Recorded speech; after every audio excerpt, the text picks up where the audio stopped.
10th class میں محنت بھی زیادہ کرنی پڑے گی. تدریسی عمل شروع ہونے پر اساتذہ نے بھی خوشی کا اظہار کیا. 6 مہینے کے بعد جو ہے نا وہ ادارے جو ہے نا وہ دوبارہ ہماری یہ رونقیں جو ہے نا وہ بحال ہو رہی ہیں. بڑی مشکل سے اب بچوں کی ایک روٹین بنے گی. بچے اپنی روٹین سے بالکل ہٹ چکے تھے. تعلیمی ادارے کھلنے پر والدین نے سکھ کا سانس لیا. لوس تو بہت ہوا بچوں کا، مگر ضروری تھا یہ بھی صحت کے لیے، اور جو بھی حالات چل رہے تھے الحمدللہ پاکستان میں کافی کنٹرول رہا، لیکن اللہ کرے اب کنٹینیو رہے.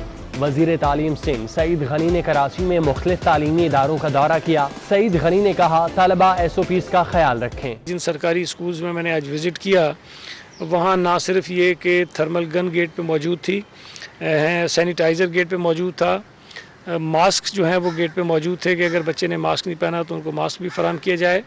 جو کلاس رومز ہیں وہاں پر بھی جو سوشل ڈسٹینسنگ کا کانسیپٹ ہے اس کو فالو کیا جا رہا تھا اور بچوں کو فاصلے پر بٹھایا گیا تھا. وزیر تعلیم پنجاب مراد راس نے لاہور کے مختلف اسکولوں کا دورہ کیا. انہوں نے SOPs، گائیڈ لائنز اور حفاظتی انتظامات کا جائزہ لیا. کراچی میں نجی اسکول میں 15 سالہ طالبہ اریبہ سیڑھیوں سے گر کر جاں بحق ہو گئی. بچی کے والدین نے قانونی کارروائی سے انکار کر دیا. دانیال سید کی رپورٹ دیکھی.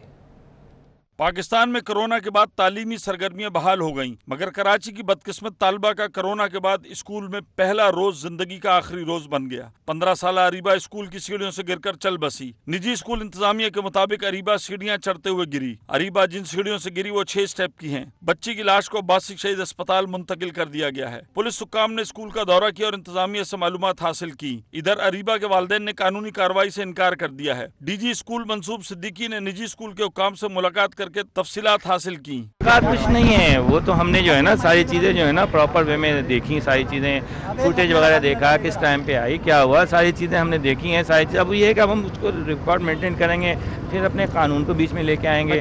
صوبائی وزیر تعلیم سعید غنی نے معاملے کا نوٹس لیتے ہوئے DG پرائیویٹ اسکول سے تفصیلی رپورٹ طلب کر لی ہے، جبکہ ڈائریکٹوریٹ آف پرائیویٹ انسٹیٹیوشنز نے انکوائری کمیٹی بنا دی ہے. کیمرامین راہیل احمد کے ساتھ دانیال سید، 24 نیوز، کراچی. تدریسی عمل تو بحال ہو گیا، لیکن جامعہ کراچی کے طلبہ طویل لاک ڈاؤن کے بعد اچانک امتحانات لیے جانے پر ناخوش ہیں. کراچی سے حبیب خان کی رپورٹ دیکھیے. ملک بھر کی طرح شہر قائد کی جامعات میں بھی تدریسی عمل شروع ہو گیا. جامعہ کراچی کے طالب علم جہاں یونیورسٹی کھلنے پر خوش ہیں، وہیں 21 ستمبر سے سیمسٹر امتحانات لیے جانے پر بھرم بھی ہیں. 21 سے ذرا بہت مشکل لگ رہا ہے، تو ہماری یہی ہے کہ ہم نہیں چاہتے، ہمارا یہ ہو رہا ہے کہ جس طرح 9 میٹرک کو، فرسٹ ایئر کو، ایون گریجویشن کو پروموٹ کرنے کی بات ہو رہی ہے، تو پھر ہمیں بھی پروموٹ کر دیا جائے. ہم پیپر کیسے دیں گے اور ٹیچر نے آؤٹ لائن پکڑا دے کہ بھائی یہ تمہیں پورا کرنا ہے، اس کے نوٹس پکڑا دیے ہیں بس. کچھ ٹیچر ایسے ہیں جنہوں نے PDF تو سینڈ کیا ہے مگر کچھ پڑھایا نہیں. اب ہمیں خود سے ہی پڑھنا ہے تو مطلب ہم نے ادھر کیوں ایڈمیشن لیا، ہم کسی اور یونی میں لے لیتے ہیں، آن لائن ہی پڑھ لیتے ہیں. 6.5 ماہ کی تعطیلات کے باعث آن لائن کلاسز میں کورسز نامکمل اور زیادہ پڑھائی نہ ہونے سے طلبہ اور طالبات پریشان ہیں، جبکہ یونیورسٹی انتظامیہ نے امتحانات کا اعلان کر دیا. کیمرامین شوکت علی کے ہمراہ حبیب خان، 24 نیوز، کراچی. ملک بھر میں شادی ہالز بھی کھل گئے. کرونا لاک ڈاؤن نے شادی ہالز کے کاروبار کو شدید متاثر کیا. تاہم اب SOPs کے ساتھ شادی ہالز میں تقاریب کی اجازت دے دی گئی ہے.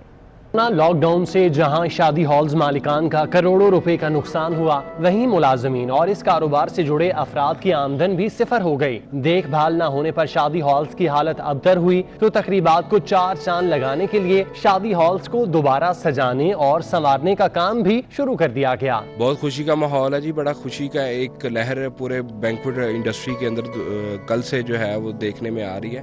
الحمدللہ اب کسٹمر بھی جو ہے وہ مطمئن ہو کے ہمیں وزٹ بھی کر رہے ہیں، ہمارے ساتھ اپنی ڈیلز بھی فائنلائز کر رہے ہیں اور اپنی خوشیوں کو جو بہتر طریقے سے منانے کے لیے بکنگز بھی کروا رہے ہیں. شادی ہال کھلنے سے 40 شعبے ہیں جن کا کاروبار متاثر ہوا تھا، اب کھل جائے گا. اور اس سے کم و بیش جو ہے، اگر میں پنجاب کی بات لاؤں تو یہ تقریباً جو لوگ تھے تقریباً کوئی 80-90 لاکھ لوگ جو اس سے متاثر ہوئے تھے. گھر کا چولہا ٹھنڈا ہونے کا شکوہ کرنے والے ملازمین کو بھی دوبارہ روزگار مل گیا، جس پر انہوں نے سکھ کا سانس لیا. اللہ کا شکر ہے، ہم اس چیز کو بڑا خوشائن سمجھ رہے ہیں کہ الحمدللہ آج سے ہمارے تمام لونز کھلنے جا رہے ہیں، جس سے ہمارے بہت سارے کچن والے ہو گئے، یہاں تک کہ ایک باہر غبارے والا بھی ہمارے سے وابستہ ہے. تو الحمدللہ اس کے تحت اب ہمارے سارے پروگرام حل ہو گئے. ہم تو اس چیز کو بڑے خوشائن سمجھ رہے ہیں. شادی ہالز کے سٹاف کے لیے کرونا ٹیسٹ اور مہمانوں کے لیے سماجی فاصلہ اور ماسک کا استعمال لازمی قرار دیا گیا ہے۔ گنجائش سے 50% کم افراد کو تقریب میں شمولیت کی اجازت ہوگی۔ رات 10 بجے شادی ہالز بند کرنا ہوں گے۔ Chairman NAB justice retired Javed Iqbal کا کہنا ہے نیب فیس نہیں کیس دیکھتا ہے۔ احتساب یک طرفہ انہیں نظر آتا ہے جن کی آنکھوں پر پٹیاں بندھی ہیں۔ نیب میں کسی بے گناہ کے خلاف کرپشن کا کیس درج نہیں کیا گیا۔ اسلام آباد میں تقریب سے خطاب میں انہوں نے کہا کہ نیب کو کسی قسم کا کوئی استثناء حاصل نہیں۔ جو کامیابیاں ہیں اس میں پی ایم سے لے کر نائب کونسل سے لے کر چیئرمین برابر کے شریک ہیں۔ اس میں کوئی کریڈٹ چیئرمین کو نہیں جاتا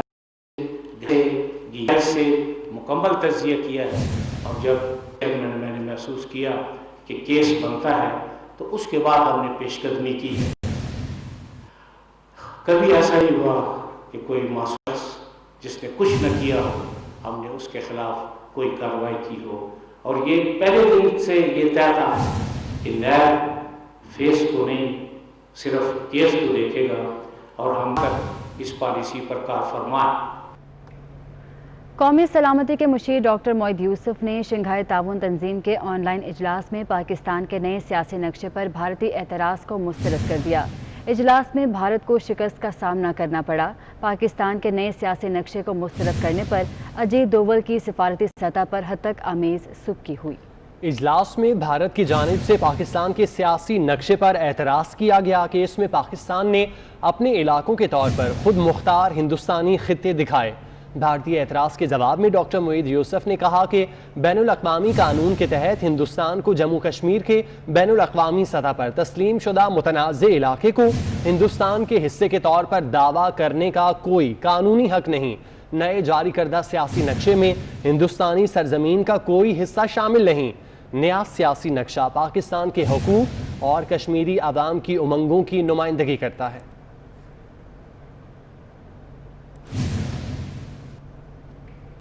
chairman CPEC authority lieutenant general retired Asim Saleem Bajwa سے چینی سفیر یاؤ جنگ نے ملاقات کی۔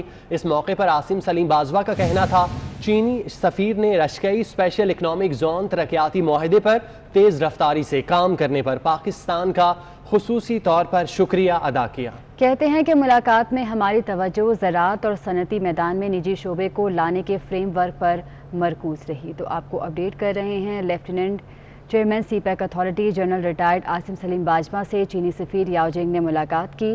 اس موقع پر عاصم سلیم باجوہ کا کہنا تھا کہ چینی سفیر نے راشکئی اسپیشل اکنامک زون ترقیاتی معاہدے پر تیز رفتاری سے کام کرنے پر پاکستان کا خصوصی طور پر شکریہ ادا کیا۔